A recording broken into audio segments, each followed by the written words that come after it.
ದೇವರ ನಾಮಕ್ಕೆ ಸ್ತೋತ್ರವಾಗಲಿ. ಇಂದಿನ ನಿರೀಕ್ಷೆ ವಾಕ್ಯಕ್ಕೆ ನಿಮ್ಮೆಲ್ಲರನ್ನೂ ಸ್ವಾಗತಿಸಿಕೊಳ್ತಾ ಇದ್ದೇನೆ. ಇಂದಿನ ವಾಕ್ಯವನ್ನು ನಾವು ಓದಿಕೊಳ್ಳೋಣ. ಪ್ರಲಾಪಗಳು 5ನೇ ಅಧ್ಯಾಯ 7ನೇ ವಾಕ್ಯ. ಲ್ಯಾಮೆಂಟೇಷನ್ಸ್ ಚಾಪ್ಟರ್ 5 ವರ್ಸ್ 7. ನಮ್ಮ ಪಿತೃಗಳು ಪಾಪ ಮಾಡಿ ಇಲ್ಲದೆ ಹೋದರೂ ಅವರ ದೋಷ ಫಲವನ್ನು ನಾವು ಅನುಭವಿಸಬೇಕಾಯಿತು. ಆಮೇನ್. ನೋಡಿರಿ, ಇಲ್ಲಿ ನಾವು ನೋಡುವಂತಹ ಕಾರ್ಯ, ಜನರು, ಇಸ್ರಾಯೇಲ್ ಜನರು, ಅವರು ದೇವರನ್ನ ನೋಡಿ ಗೋಳಾಡುತ್ತಾ ಇದ್ದಾರೆ, ಪ್ರಲಾಪ ಮಾಡುತ್ತಾ ಇದ್ದಾರೆ. ತಮ್ಮ ಸ್ಥಿತಿಯನ್ನ ನೋಡಿ, ದುರ್ಗತಿಯನ್ನು ನೋಡಿ, ದೇವರನ್ನು ನೋಡಿ ಅವರು ಪ್ರಲಾಪದಿಂದ ಅವರು ಕೂಗಿಕೊಂಡು ಹೇಳುತ್ತಾ ಇದ್ದಾರೆ. ಅದರಲ್ಲಿ ಒಂದು ಮಾತು ನಾವು ಓದಿದ್ದೇವೆ, ನಮ್ಮ ಪಿತೃಗಳು ತಪ್ಪು ಮಾಡಿದ್ದಾರೆ, ನಮ್ಮ ಪಿತೃಗಳು ಪಾಪ ಮಾಡಿ ಇಲ್ಲದೆ ಹೋದರೂ ಅದರ ದೋಷ ಫಲವನ್ನು ನಾವು ಅನುಭವಿಸಬೇಕಾಯಿತು. ಹಲ್ಲೆಲೂಯಾ. ಇವತ್ತು ನಮ್ಮ ಜೀವನದಲ್ಲಿ ಕೂಡ ಅನೇಕ ಸಾರಿ ನಾವು ಮಾಡದ ತಪ್ಪುಗಳು, ಮಾಡದ ಪಾಪಗಳಿಗೆ ದೋಷ ಫಲವನ್ನು ಅನುಭವಿಸುತ್ತಾ ಇದ್ದೀವಾ? ನಮಗೆ ಜ್ಞಾಪಕ ಇರುವ ತನಕ ನಾವು ಯಾವ ತಪ್ಪು ಮಾಡಲಿಲ್ಲ, ಯಾವರ ಅನ್ಯಾಯಕ್ಕೂ ಹೋಗಲಿಲ್ಲ, ಆದರೂ ನಾವು ಕಷ್ಟಪಡುತ್ತಾ ಇದ್ದೀವಾ? Are you suffering like that? ಯಾವ ಸಫರಿಂಗ್? ಇಲ್ಲೆಲ್ಲ ಬರೆಯಲ್ಪಟ್ಟಿದೆ ಯಾವ ರೀತಿಯಾಗಿ ಅವರು ತಪ್ಪು ಮಾಡಿದವರು ಹೋದರು, ಸತ್ತು ಹೋದರು. ಪಿತೃಗಳು, ಅಮ್ಮ ಅಪ್ಪ ಅಥವಾ ತಾತ ಅಜ್ಜ, ಇನ್ನು ಮುತ್ತಜ್ಜ ಮುತ್ತಜ್ಜಿ, ಅವರು ಒಂದು ವೇಳೆ ತಪ್ಪು ಮಾಡಿ ಅವರು ಈ ಲೋಕದಲ್ಲಿ ಇಲ್ಲ, ಬಟ್ ಆ ದೋಷದ ಫಲ ಇವತ್ತು 4-5 ತಲೆಮಾರು ತನಕ ನಾವು ಅನುಭವಿಸುತ್ತಾ ಇದ್ದೀವಾ? ಕಷ್ಟಪಡುತ್ತಾ ಇದ್ದೀವ? ಏನು ದುಡಿದರೂ ಪ್ರಯೋಜನ ಇಲ್ಲ, ಕಾಸು ಬರುವುದಿಲ್ಲ, ಏನು ಕೈ ಹಾಕಿದರೂ ಅದರಲ್ಲಿ ಸಫಲತೆ ಇಲ್ಲ. ಅನಾಥರಾಗಿದ್ದೇವೆ, ಹೊಟ್ಟೆಗಿಲ್ಲದೆ ಸಾಲ ತಕ್ಕೊಳ್ಳುತ್ತಾ ಇದ್ದೇವೆ, ಗುಲಾಮರಾಗಿದ್ದೇವೆ, ಗುಲಾಮತನಕ್ಕೆ ಒಳಗಾಗುತ್ತಾ ಇದ್ದೇವೆ. ಬರಗಾಲದ ಒಂದು ಅನುಭವ, ರೋಗದ ಅನುಭವ, ಏನು ಬೇಕಾದರೂ ಸಾಲ ಮಾಡುತ್ತಾ ಇರಬೇಕು. ಹೊಟ್ಟೆ ತುಂಬ ಊಟ ಮಾಡಬೇಕಾದರೆ ನಾವು ಇನ್ನೊಬ್ಬರಿಗೆ ಗುಲಾಮರಾಗಿ ಇರಬೇಕು. ಇಂತಹ ಜೀವನ ಅಂದರೆ ದೋಷ ಫಲದ ಜೀವನ. We are suffering because somebody has done some mistake. ಅರ್ಧೋ ಪಾಪಗಳು, ಮೂಲ ಪಿತೃಗಳ ಪಾಪಗಳಿಂದ, ಅದನ್ನಿಂದ ನಮ್ಮನ್ನು ಬಿಡಿಸುವವರು ಯಾರೂ ಇಲ್ವಾ?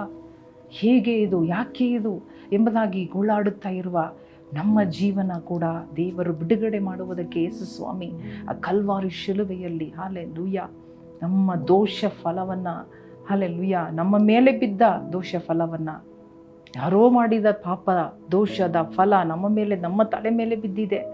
ನಾನು ಅನುಭವಿಸ್ತಾ ಇದ್ದೀನಿ. ಇದನ್ನು ಯಾರು ನನಗೆ ಸರಿ ಮಾಡುತ್ತಾರೆ? ಇದರ ಕಾರಣ ಗೊತ್ತಿಲ್ಲ, ಇದಕ್ಕೆ ಮೂಲ ಗೊತ್ತಿಲ್ಲ, ಇದಕ್ಕೆ ಏನು ಎಂಬುದಾಗಿ ನಾನು ಕಷ್ಟಪಡುತ್ತಾ ಇದ್ದೀನಾ?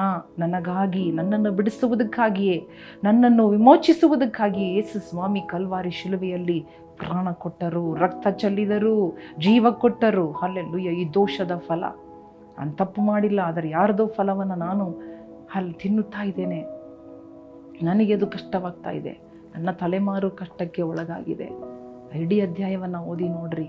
ನನ್ನ ತಾಯಿ ವಿಧವೆಯಾದಳು, ನನ್ನ ತಂದೆ ಇಲ್ಲ, ಈಗ ನಾನು ಕಷ್ಟಪಡುತ್ತಾ ಇದ್ದೆ. ಒಂದು ನೀರು, ಒಂದು ಸೌದೆ, ಒಂದು ಭೋಜನ, ಎಲ್ಲದಕ್ಕೂ ನಾನು ಕಷ್ಟಪಡ್ತಾ ಇದ್ದೇನೆ. ಇಂಥ ಪರಿಸ್ಥಿತಿಯಲ್ಲಿ ಇರುವವರನ್ನ ಬಿಡಿಸುವುದಕ್ಕಾಗಿ, ನಿಮ್ಮನ್ನು ಬಿಡಿಸುವುದಕ್ಕಾಗಿಯೇ ಹಲ್ಲೆಲೂಯಾ ಕಲ್ವಾರಿ ಶಿಲುಬೆ, ಯೇಸು ಸ್ವಾಮಿಯ ಮರಣ. ಕಣ್ಣು ಮುಚ್ಚಿ ದೇವರಿಗೆ ಹೇಳಿಕೊಳ್ಳೋಣ. ಒಂದು ವೇಳೆ ಇಂಥ ಪರಿಸ್ಥಿತಿಯಲ್ಲಿ ನೀವು ಇರಬಹುದು, ಚಿಂತೆ ಮಾಡಬೇಡ್ರಿ. ನಿಮಗಾಗಿ ಯೇಸು ಸ್ವಾಮಿ ಕಲ್ವಾರಿ ಶಿಲುಬೆಯಲ್ಲಿ ನಿಮ್ಮ ಪಿತೃಗಳ ದೋಷ, ಪಿತೃಗಳ ಪಾಪ, ಪಿತೃಗಳ ಪಾಪಗಳು, ದೋಷಗಳು, ಹಲ್ಲೆಲೂಯಾ ಹಲ್ಲೆಲೂಯಾ, ಬಿಡುಗಡೆ ಮಾಡುವುದಕ್ಕಾಗಿಯೇ ಯೇಸು ಸ್ವಾಮಿ ಶಿಲುಬೆ ಹತ್ತಿದರು. ಮಗನೇ, ಮಗಳೇ, ಹಲ್ಲೆಲೂಯಾ, ಅಪ್ಪ ಅಮ್ಮ, ಎಂದು ಧೈರ್ಯವಾಗಿ ಯೇಸು ಸ್ವಾಮಿಯನ್ನು ಕೇಳು. ಹಲ್ಲೆಲೂಯಾ. ಈ ಪಾಪದ, ಈ ದೋಷದ ಫಲ ಇವತ್ತು ಕಟ್ಟಾಗಲಿ. ಹಲ್ಲೆಲೂಯಾ. ಇದು ವಾಸಿಯಾಗಲಿ, ಇದು ಸೌಖ್ಯವಾಗಲಿ, ಇದು ಬಿಡುಗಡೆ ಆಗಲಿ, ಇದರಲ್ಲಿ ಒಂದು ವಿಮೋಚನೆ ಸಿಗಲಿ. ಎಲ್ಲರಿಗೂ ಒಂದು ವಿಮೋಚನೆ, ಒಂದು ಬಿಡುಗಡೆ, ಇವತ್ತು ಒಂದು ಬಿಡುಗಡೆ. ಇಂಥ ಕಾರ್ಯಗಳಿಂದ ಬಿಡುಗಡೆ, ಇನ್ನು ಮುಂದೆ ಆಶೀರ್ವಾದ. ಇವತ್ತಿನಿಂದ ಆಶೀರ್ವಾದ. ಏನು ಮಾಡಿದರೂ ಸಾಲ ತಕ್ಕೊಳ್ಬಾರದು. ಏಸಪ್ಪ, ಕೆಲಸ ಸಿಗಬೇಕು, ಕೈ ಇಡುವ ಕಾರ್ಯದಲ್ಲಿ ಸಫಲತೆ. ಜಯ ಜಯ ಬರಬೇಕು ಸ್ವಾಮಿ, ಜಯದ ಜೀವನ. ಗುಲಾಮತನದ ಜೀವನ ಬೇಡ. ಗುಲಾಮತನ ಮುರಿಯಲ್ಪಡಲಿ ಯೇಸುವಿನ ನಾಮದಲ್ಲಿ. Hallelujah, hallelujah. ಹೊಟ್ಟೆ ತುಂಬ ಊಟ ಮಾಡುವುದಕ್ಕೆ ಒದಗಿಸಲ್ಪಡಲಿ. ದಾರಿ ತೆಗೀಲಿ, ಕೆಲಸ ಸಿಕ್ಕಲಿ ಯೇಸುವಿನ ನಾಮದಲ್ಲಿ. ಅದ್ಭುತವಾದ ಬಿಡುಗಡೆ, ಅದ್ಭುತವಾದ ಸೌಖ್ಯ, ಅದ್ಭುತವಾದ ವಿಮೋಚನೆ ಉಂಟಾಗಲಿ ಪ್ರತಿಯೊಬ್ಬೊಬ್ಬರ ಮೇಲೆ. ಇದು ಆಶೀರ್ವಾದ ಇವತ್ತು ಇಳಿದು ಬರಲಿ. ಎಸ್, ಅಲ್ಲೇ ಕಲ್ವಾರಿ ಶಿಲುಬೆಯಲ್ಲಿ ಸಂಪಾದಿಸಿದ ಬಿಡುಗಡೆ, ಆ ದೋಷ ಫಲದ ಬಿಡುಗಡೆ, ಹಾಲೆಲೂಯ, ಆ ಶಾಪದ, ಓ ಜೀಸಸ್, ಆ ಶಾಪವನ್ನು ನೀನು ಮುರಿದೆ ಸ್ವಾಮಿ. ಇವತ್ತು ಕೂಡ ನಿನ್ನ ಮಕ್ಕಳ ಜೀವನದಲ್ಲಿ ಈ ಶಾಪ, ಪಾಪ ಎಲ್ಲವೂ ಮುರಿಯಲ್ಪಡಲಿ, ಕತ್ತರಿಸಲ್ಪಡಲಿ, ಡಿಸ್ಕನೆಕ್ಟ್ ಆಗಲಿ ಯೇಸುವಿನ ನಾಮದಲ್ಲಿ, ಯೇಸುವಿನ ನಾಮದಲ್ಲಿ ಬೇಡಿಕೊಳ್ಳುತ್ತೇವೆ ನಮ್ಮ ತಂದೆಯೇ. ಆಮೇನ್, ಆಮೇನ್. ಪ್ರಿಯ ಸಹೋದರ ಸಹೋದರಿಯರೇ, ಯಾವ ಕಷ್ಟದಲ್ಲಿ ನೀವಿದ್ದೀರೋ ಅದು ದೇವರಿಗೆ ಗೊತ್ತು. ಅದರಿಂದ ನಿಮ್ಮನ್ನು ವಿಮೋಚಿಸುವುದಕ್ಕಾಗಿ ಪ್ರಾಣ ಕೊಟ್ಟ ಯೇಸು ಸ್ವಾಮಿಯ ಶಕ್ತಿ ಇವತ್ತು ನಿಮ್ಮನ್ನು ಬಿಡುಗಡೆ ಮಾಡುತ್ತಾ ಇದೆ. ಎಲ್ಲ ಶಾಪ, ಪಾಪ, ಎಲ್ಲ ದೋಷ ಫಲದಿಂದ ದಾಟಿ ಬಂದ ತಲೆಮಾರುಗಳಿಂದ ನೀವು ಅನುಭವಿಸುತ್ತಾ ಇರುವ ಕಷ್ಟಗಳು, ಅನುಭವಿಸ್ತಾ ಇರುವ ಬಡ ಜೀವನ ಎಲ್ಲವೂ ಬದಲಾಗಲಿ. ದೇವರು ನಿಮ್ಮನ್ನು ಆಶೀರ್ವದಿಸಲಿ. ಆಮೇಲೆ